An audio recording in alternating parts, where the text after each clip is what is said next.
नमस्कार, आप देख रहे हैं अब तक टीवी चैनल। हमारे संवाददाता ने वाराणसी से जानकारी देते हुए बताया, सीएम योगी आदित्यनाथ का बड़ा बयान। हिंदू धर्म के देवी देवताओं के खिलाफ अपमानजनक टिप्पणी करना, हिंदुओं के मान बिंदुओं को अपमानित करना, मूर्तियों को खंडित करना एक तबका अपना जन्म सिद्ध अधिकार समझता है।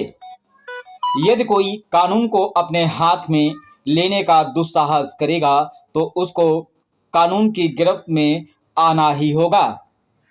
यह संदेश सीएम योगी आदित्यनाथ ने वाराणसी से दिया। जो भारत आज से 10 वर्ष पहले दुनिया की 10वीं 11वीं बड़ी अर्थव्यवस्था थी, आज वह 5वीं बड़ी अर्थव्यवस्था बन चुका है। अगले 3 वर्ष के अंदर भारत दुनिया की 3री बड़ी अर्थव्यवस्था बनेगा। आर्थिक दृष्टि से भारत को दुनिया की बड़ी ताकत बनाना, लेकिन आध्यात्मिक और सांस्कृतिक दृष्टि से जो समृद्ध विरासत हमारे पास है, इसका संरक्षण करने के लिए भी हम सबको मिलकर के कार्य करना होगा। हमारा हिंदू धर्म किसी का अहित नहीं चाहता। वह स्पष्ट कहता है, अहिंसा परमो धर्म, लेकिन ये भी जोड़ता है, धर्म हिंसा तथैव च, यानी अहिंसा परम धर्म है। लेकिन अगर राष्ट्र की रक्षा करने के लिए, धर्म की रक्षा करने के लिए, निर्दोष लोगों को बचाने के लिए हिंसा करनी पड़े तो धर्म सम्मत मान्य है। और यह आह्वान भारत का शास्त्र करता है, और यही आह्वान स्वामी प्रणवानंद जी ने भारत सेवाश्रम संघ की स्थापना के समय कहा था, किया था कि अहिंसा परमो धर्म, जो हमारा पहला पक्ष है, जो पक्ष कहता है हम सेवा के कार्य के साथ जुड़े, दीन दुखियों की सेवा के लिए अपना जीवन समर्पित करिए। सैकड़ों की संख्या में आए हुए सन्यासी इसके उदाहरण हैं।